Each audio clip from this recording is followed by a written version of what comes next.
ازيكم يا حبايبي؟ عاملين ايه؟ يا رب تكونوا بخير. انتوا مع قناتكم اسرار المطبخ مع سمسمة. النهارده هنقدم فيديو جديد، هنعمل مع بعض الكسكسي.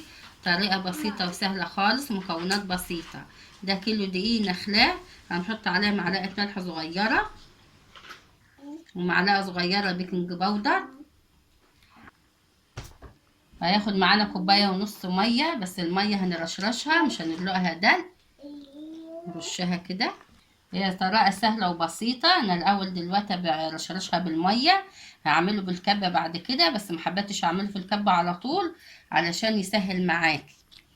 يعني ممكن انت عايزة تعمليه في الكبة على طول هينفع، بس انا بحس ان كده الطريقة بتبقى اسهل معاكي.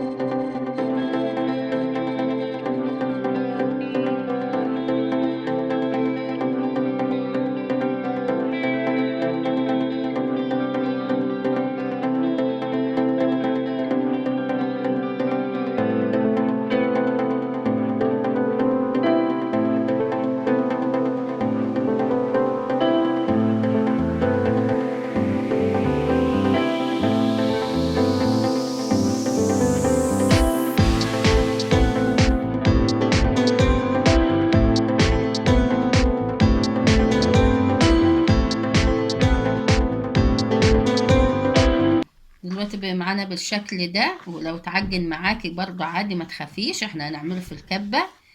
دلوقتي احنا هنجيب الكبة وهنعمله. دلوقتي هنحط في الكبة، وانا جايبه قماشه بيضه او شاشه، يعني اي حاجه عندك نظيفه تحط فيها. انا دي مخصصاها للكسكسي مخلياها.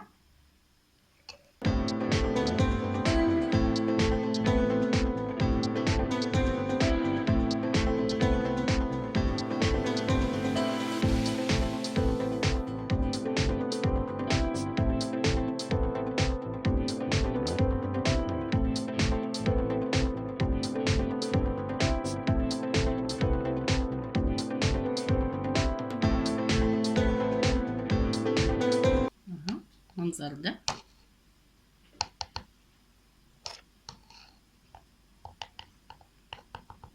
اي كلكعه اي حاجه هتفك معاكي وانت بتعملي في الكب. دلوقتي انا حطيته في منخل، هنخله الاول قبل ما احطه في القماشه اللي قلت لكم عليها، عشان لو في دقيق يبقى نظيف وحلو. شايفين؟ وده برضو مش هنرميه، اللي هيطلع بعد كده برضو هنعمله تاني. ده بيبقى ناعم خالص زي كده، فاحنا هنعمله بالطريقه دي، وبعد كده هنحطه هنا في القماشه اللي قلت لكم عليه. دلوقتي احنا عملنا الكميه بالمنظر ده وهنربطها كده. طبعا احنا حاطين ميه على النار في حله عشان ده بيستوي على البخار.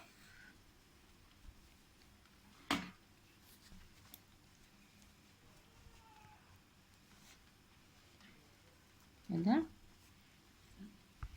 دي فخاره بتاعت زمان انا بعمل فيها الكسكسي، وحطها على حله وادي البخار طالع منها. ولو عندك مصفى برضو هتنفع، او حله الكسكسي، بس انا بحب دي بيبقى لها نفس يعني وطعمه حلو. ودلوقتي هسيبها لمده نص ساعه وهغطيها وهرجع اوريها لكم بقى. دلوقتي احنا عدت نص ساعه وهنجيبه دلوقتي اهو زي ما انتم شايفين البخار طالع منه. وهنحاول نفرده كده.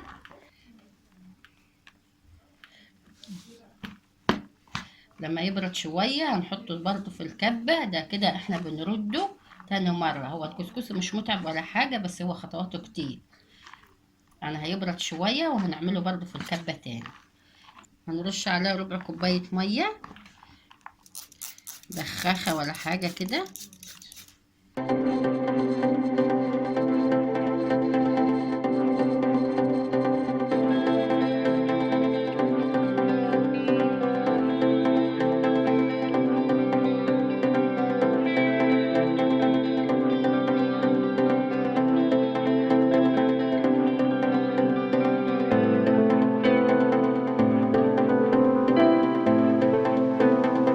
دلوقتي هنعمله في الكبة تاني كده تاني مرة.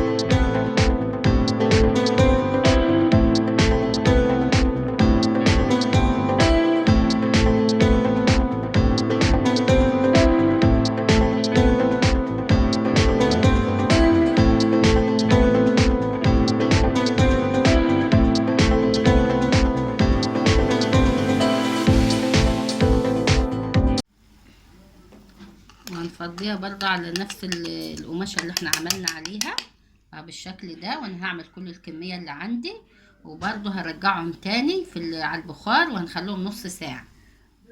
دلوقتي احنا بعد ما حطيناه نص ساعة تاني كده خلاص استوى معانا.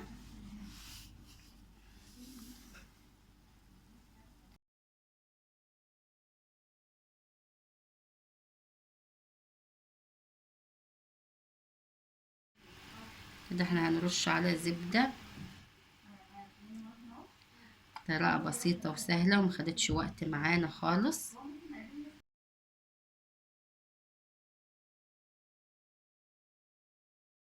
طبعا عايزين ترشوا سكر، تحطوا مكسرات، ده حاجة اختياري براحتكم يعني. زي ما انتوا شفتوا طريقة سهلة وبسيطة ومخدتش وقت ولا حاجة.